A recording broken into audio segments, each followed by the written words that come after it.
नमस्कार। खबरों के इस बुलेटिन च तुहाडा स्वागत। मैं हाँ परमिंदर कौर। पहला पेश ने चोणवीं खबरां। प्रधानमंत्री नरेंद्र मोदी वालों जयपुर च भारतीय जनता पार्टी के कौमी अहुदेदारां नूं वर्चुअल माध्यम राहीं संबोधन किया। बीजेपी की अगवाई वाली एनडीए सरकार के 8 वरे संकल्पां ते प्राप्तियां दे रहे ने।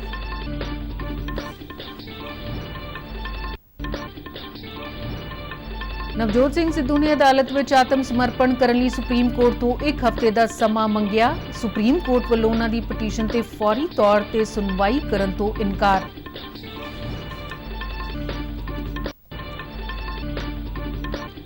देशव्यापी कोविड रोकू टीकाकरण मुहिम ने 191 करोड़ 96 लाख तो वध टीका खुराकां देण दा आंकड़ा पार कीता।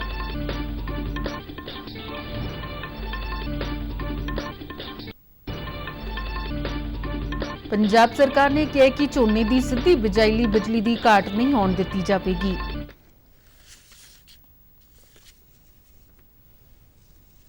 ते हुण खबरां विस्तार नाल। प्रधानमंत्री नरेंद्र मोदी ने आज जयपुर च भारतीय जनता पार्टी के कौमी अहुदेदारां नूं वर्चुअल माध्यम राहीं संबोधन किया। अपने संबोधन च उन्हां कहा, साडा मंत्र सबका साथ, सबका विकास, सबका विश्वास ते सबका प्रयास है। उन्हां पार्टी वर्करां नूं कहा कि उन्हां नूं पार्टी दीआं हाल दीआं कामयाबियां तो संतुष्ट नहीं होना चाहिदा अते अगले 25 सालां लई अपना एजेंडा तय करना चाहिदा है। उन्हां कहा कि देश के 18 सूबियां च पार्टी दीआं सरकारां ने ते इस दे 400 तो वध संसद मैंबर ਅਤੇ 1300 विधायक ने, पर एक काफ़ी नहीं है। साडी पार्टी के संस्थापकों ने सानू लगातार काम करते रहना सिखाया है ਅਤੇ लोगों की भलाई ਅਤੇ देश के विकास लिए असीं सख्त मेहनत कर रहे हैं। उन्होंने कहा कि विश्व अज भारत नूं वड्डियां उम्मीदां नाल देख रहा है ਅਤੇ इसे तरह ही भारत विच भी पार्टी लिए लोगों का विशेष प्यार है। उन्होंने कहा कि लोगों दीआं उम्मीदां ते इच्छावां ने पार्टी की जिम्मेदारी नूं बहुत ज्यादा वधा दिता है।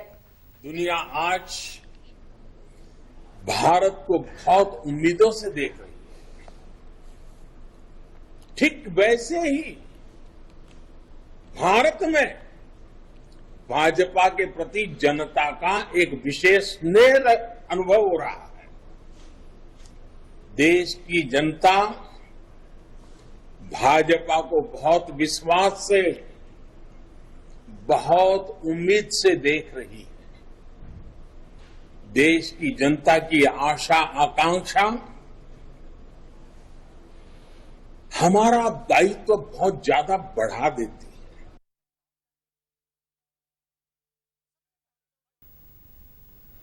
प्रधानमंत्री मोदी ने कहा कि इस महीने केंद्र की बीजेपी की अगवाई वाली सरकार अपने 8 वरे पूरे कर रही है ਅਤੇ ਇਹ 8 वरे संकल्पां ते प्राप्तियां दे रहे ने ਅਤੇ सरकार ने 8 साल सेवा, चंगे प्रशासन ਅਤੇ गरीबां दी भलाई ਲਈ समर्पित कीते ने। साथियों, इस महीने केंद्र की भाजपा सरकार के, एनडीए सरकार के 8 वर्ष पूरे हो रहे हैं। ये 8 वर्ष संकल्प के रहे हैं, सिद्धियों के रहे हैं।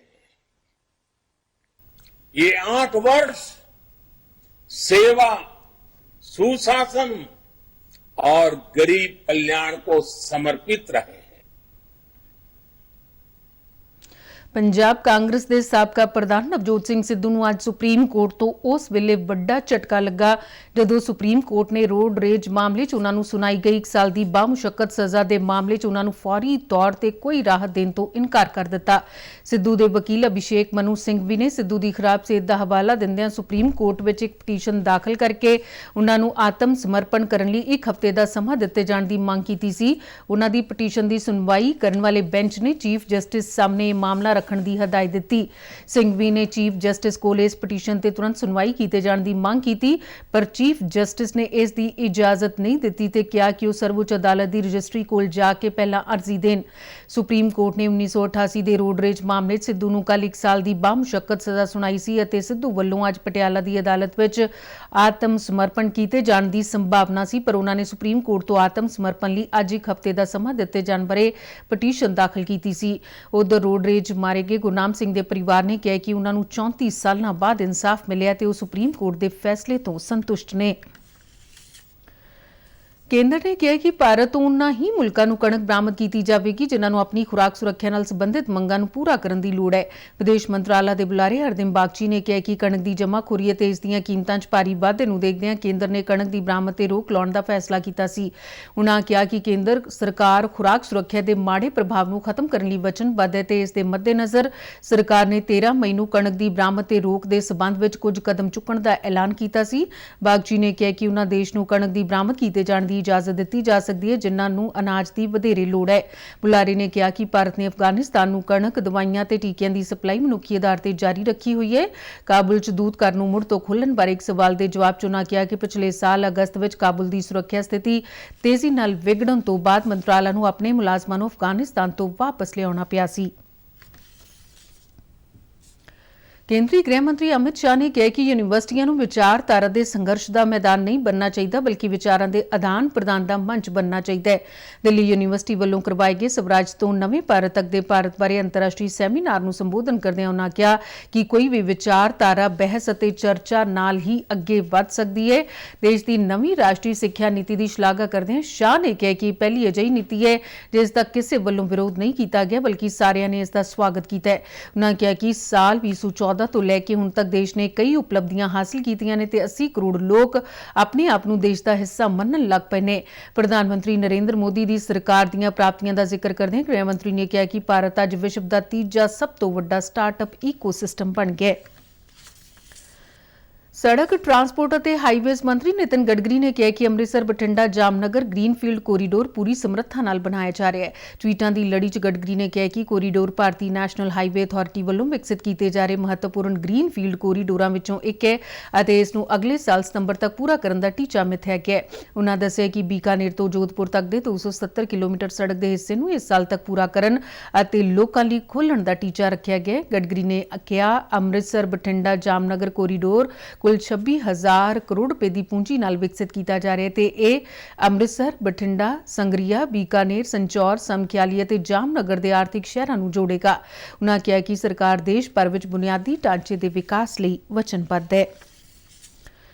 ਕੋਵਿਡ ਮਹਾਮਾਰੀ ਨਾਲ ਨਜਿੱਠਣ ਲਈ ਕੇਂਦਰ ਵੱਲੋਂ ਸ਼ੁਰੂ ਕੀਤੀ ਗਈ ਦੇਸ਼ ਵਿਆਪੀ ਟੀਕਾਕਰਨ ਮੁਹਿੰਮ ਨੇ 191 ਕਰੋੜ 96 ਲੱਖ ਤੋਂ ਵੱਧ ਟੀਕਾ ਖੁਰਾਕਾਂ ਦੇਣ ਦਾ ਅੰਕੜਾ ਪਾਰ ਕਰ ਲਿਆ ਹੈ। 15 ਲੱਖ 12 ਹਜ਼ਾਰ ਤੋਂ ਵੱਧ ਟੀਕੇ ਦੀਆਂ ਖੁਰਾਕਾਂ ਬੀਤੇ ਇੱਕ ਦਿਨ ਵਿੱਚ ਦਿੱਤੀਆਂ ਗਈਆਂ। ਕੇਂਦਰੀ ਸਿਹਤ ਮੰਤਰਾਲਾ ਨੇ ਕਿਹਾ ਕਿ 4 ਕਰੋੜ 57 ਲੱਖ ਤੋਂ ਵੱਧ ਟੀਕਾ ਖੁਰਾਕਾਂ 12 ਤੋਂ 14 ਸਾਲ ਦੀ ਉਮਰ ਸਮੂਹ ਦੇ ਬੱਚਿਆਂ ਨੂੰ ਦਿੱਤੀਆਂ ਜਾ ਚੁੱਕੀਆਂ ਨੇ। ਇਸੇ ਤਰ੍ਹਾਂ ਸਿਹਤ ਦੇਖਭਾਲ ਕਰਮਚਾਰੀਆਂ, ਫਰੰਟ ਲਾਈਨ ਵਰਕਰਾਂ ਤੇ 18 ਸਾਲ ਦੀ ਉਮਰ ਤੋਂ ਉੱਪਰ ਦੇ ਲੋਕਾਂ ਸਮੇਤ ਵੱਖ-ਵੱਖ ਵਰਗਾਂ ਦੇ 3 ਕਰੋੜ 18 ਲੱਖ ਤੋਂ ਵੱਧ ਲੋਕਾਂ ਨੂੰ ਇਹਤਿਆਤੀ ਖੁਰਾਕਾਂ ਦਿੱਤੀਆਂ ਜਾ ਚੁੱਕੀਆਂ ਨੇ। ਮੰਤਰਾਲਾ ਨੇ ਕਿਹਾ ਕਿ ਬੀਤੇ 24 ਘੰਟਿਆਂ ਦੌਰਾਨ ਦੇਸ਼ ਵਿੱਚ 2259 ਨਵੇਂ ਮਾਮਲੇ ਸਾਹਮਣੇ ਆਏ ਨੇ ਜਿਨ੍ਹਾਂ ਨਾਲ ਦੇਸ਼ 'ਚ ਕੋਰੋਨਾ ਮਾਮਲਿਆਂ ਦੀ ਕੁੱਲ ਗਿਣਤੀ 4 ਕਰੋੜ 31 ਲੱਖ 31,822 ਹੋ ਗਈ ਹੈ। ਬੀਤੇ 24 ਘੰਟਿਆਂ ਦੌਰਾਨ 20 ਵਿਅਕਤੀਆਂ ਦੀ ਕੋਰੋਨਾ ਨਾਲ ਮੌਤ ਹੋਣ ਕਾਰਨ ਦੇਸ਼ ਵਿੱਚ ਮਰਨ ਵਾਲਿਆਂ ਦੀ ਗਿਣਤੀ 5,24,323 ਹੋ ਗਈ ਹੈ। ਬੀਤੇ 24 ਘੰਟਿਆਂ ਦੌਰਾਨ 2,614 ਵਿਅਕਤੀਆਂ ਦੇ ਰੋਗ ਮੁਕਤ ਹੋਣ ਨਾਲ ਦੇਸ਼ ਵਿੱਚ ਠੀਕ ਹੋਣ ਵਾਲੇ ਵਿਅਕਤੀਆਂ ਦੀ ਗਿਣਤੀ 4 ਕਰੋੜ 25 ਲੱਖ 92,455 ਹੋ ਗਈ ਹੈ ਤੇ ਸਿਹਤਯਾਬੀ ਦੀ ਮੌਜੂਦਾ ਦਰ 98.75% ਹੈ। ਪੰਜਾਬ ਸਰਕਾਰ ਨੇ ਕਿਹਾ ਕਿ ਸੂਬੇ 'ਚ ਝੋਨੇ ਦੀ ਸਿੱਧੀ ਬਿਜਾਈ ਲਈ ਬਿਜਲੀ ਭਰਪੂਰ ਮਾਤਰਾ 'ਚ ਉਪਲਬਧ ਹੈ। ਚੰਡੀਗੜ੍ਹ 'ਚ ਕੱਲ੍ਹ ਅਧਿਕਾਰੀਆਂ ਨਾਲ ਇਸ ਮੁੱਦੇ ਤੇ ਇੱਕ ਮੀਟਿੰਗ ਦੀ ਪ੍ਰਧਾਨਗੀ ਕਰਦਿਆਂ ਬਿਜਲੀ ਮੰਤਰੀ ਹਰਭਜਨ ਸਿੰਘ ਨੇ ਕਿਹਾ ਕਿ ਕਿਸਾਨਾਂ ਨੂੰ ਝੋਨੇ ਦੀ ਸਿੱਧੀ ਬਿਜਾਈ ਲਈ ਬਿਜਲੀ ਦੀ ਸਪਲਾਈ ਬਾਰੇ ਚਿੰਤਾ ਕਰਨ ਦੀ ਕੋਈ ਲੋੜ ਨਹੀਂ ਹੈ। ਉਨ੍ਹਾਂ ਕਿਹਾ ਕਿ ਸੂਬੇ 'ਚ ਬਿਜਲੀ ਚੋਰੀ ਦੇ ਮਾਮਲਿਆਂ ਨਾਲ ਸਖਤੀ ਨਾਲ ਨਜਿੱਠਿਆ ਜਾ ਰਿਹਾ ਹੈ ਅਤੇ ਝੋਨੇ ਦੀ ਬਿਜਾਈ ਦੇ ਸੀਜ਼ਨ ਦੌਰਾਨ ਬਿਜਲੀ ਦੀ ਕਮੀ ਨੂੰ ਹਰ ਤਰੀਕੇ ਨਾਲ ਦੂਰ ਕੀਤਾ ਜਾਵੇਗਾ। ਉਨ੍ਹਾਂ ਅਧਿਕਾਰੀਆਂ ਨੂੰ ਕਿਹਾ ਕਿ ਉਹ ਬਿਜਲੀ ਖਪਤਕਾਰਾਂ ਦੇ ਹਰ ਵਰਗ ਨੂੰ 24 ਘੰਟੇ ਬਿਜਲੀ ਉਪਲਬਧ ਕਰਾਉਣ ਲਈ ਸਖਤ ਮਿਹਨਤ ਕਰਨ। ਉਨ੍ਹਾਂ ਕਿਹਾ ਕਿ ਪੰਜਾਬ ਸਟੇਟ ਪਾਵਰ ਕਾਰਪੋਰੇਸ਼ਨ ਨੇ ਰਾਸ਼ਟਰੀ ਗ੍ਰਿਡ ਤੋਂ ਨਾ ਮਾਤਰ ਕੀਮਤ ਤੇ ਬਿਜਲੀ ਪ੍ਰਾਪਤ ਕਰਨ ਲਈ ਪਹਿਲਾਂ ਤੋਂ ਹੀ ਪ੍ਰਬੰਧ ਮੁਕੰਮਲ ਕਰ ਲਏ ਨੇ। ਮੌਸਮ ਪੰਜਾਬ ਸਮੇਤ ਉੱਤਰੀ ਭਾਰਤ ਦੇ ਕਈ ਹਿੱਸਿਆਂ 'ਚ ਗਰਮੀ ਦਾ ਪ੍ਰਕੋਪ ਲਗਾਤਾਰ ਜਾਰੀ ਹੈ। ਲੋਕਾਂ ਦਾ ਅੱਤ ਦੀ ਗਰਮੀ ਅਤੇ ਤਾਪਮਾਨ 'ਚ ਭਾਰੀ ਵਾਧਾ ਹੋਣ ਕਾਰਨ ਘਰਾਂ 'ਚੋਂ ਨਿਕਲਣਾ ਮੁਸ਼ਕਲ ਹੋ ਗਿਆ ਹੈ। ਇਸੇ ਦੌਰਾਨ ਭਾਰਤੀ ਮੌਸਮ ਵਿਭਾਗ ਨੇ ਅੱਜ ਤੋਂ 24 ਮਈ ਤੱਕ ਪੰਜਾਬ, ਹਰਿਆਣਾ, ਉੱਤਰੀ ਰਾਜਸਥਾਨ ਅਤੇ ਉੱਤਰ ਪ੍ਰਦੇਸ਼ 'ਚ ਤੂਫਾਨ ਆਉਣ, ਬਿਜਲੀ ਚਮਕਣ ਅਤੇ ਤੇਜ਼ ਹਵਾਵਾਂ ਨਾਲ ਹਲਕੀ ਬਾਰਿਸ਼ ਹੋਣ ਦੀ ਸੰਭਾਵਨਾ ਜ਼ਾਹਿਰ ਕੀਤੀ ਹੈ। ਵਿਭਾਗ ਨੇ ਇਨ੍ਹਾਂ ਸੂਬਿਆਂ 'ਚ 23 ਮਈ ਨੂੰ ਹਲਕੀ ਬੂੰਦਾਬਾਂਦੀ ਹੋਣ ਦੀ ਸੰਭਾਵਨਾ ਵੀ ਜਤਾਈ ਹੈ। ਵਿਭਾਗ ਮੁਤਾਬਿਕ ਅਗਲੇ 2 ਦਿਨਾਂ ਦੌਰਾਨ ਦੱਖਣ ਪੱਛਮੀ ਮੌਨਸੂਨ ਦੇ ਦੱਖਣੀ ਅਤੇ ਮੱਧ ਬੰਗਾਲ ਦੀ ਖਾੜੀ ਦੇ ਕੁਝ ਹਿੱਸਿਆਂ ਅਤੇ ਦੱਖਣੀ ਅਰਬ ਸਾਗਰ ਦੇ ਕੁਝ ਇਲਾਕਿਆਂ 'ਚ ਅੱਗੇ ਵਧਣ ਦੀ ਸੰਭਾਵਨਾ ਹੈ ਜਿਸ ਦੇ ਪ੍ਰਭਾਵ ਅਧੀਨ ਜੰਮੂ ਅਤੇ ਕਸ਼ਮੀਰ, ਹਿਮਾਚਲ ਪ੍ਰਦੇਸ਼ ਅਤੇ ਉੱਤਰਾਖੰਡ ਵਿੱਚ ਵੱਖ-ਵੱਖ ਥਾਵਾਂ ਤੇ ਗਰਜ ਤੇ ਬਿਜਲੀ ਚਮਕਣ ਜਾਂ ਤੇਜ਼ ਹਵਾਵਾਂ ਚੱਲਣ ਤੇ ਗੜੇਮਾਰੀ ਦੇ ਨਾਲ-ਨਾਲ ਹਲਕੀ ਤੋਂ ਦਰਮਿਆਨੀ ਬਾਰਿਸ਼ ਹੋਣ ਦੀ ਸੰਭਾਵਨਾ ਹੈ। ਤੇ ਇਸ ਦੇ ਨਾਲ ਹੀ ਖਬਰਾਂ ਦਾ ਬੁਲੇਟਿਨ ਖਤਮ ਹੋਇਆ। ਮੈਂ ਮਾਸਕ ਲਗਾ ਕੇ ਸਟੂਡੀਓ ਤੋਂ ਬਾਹਰ ਜਾ ਰਹੀ ਹਾਂ। ਬਾਹਰ ਜਾਣ ਵੇਲੇ ਤੁਸੀਂ ਵੀ ਮਾਸਕ ਲਗਾ ਕੇ ਜਾਓ। ਤੇ ਹੁਣ ਇਜਾਜ਼ਤ ਦਿਓ। ਨਮਸਕਾਰ।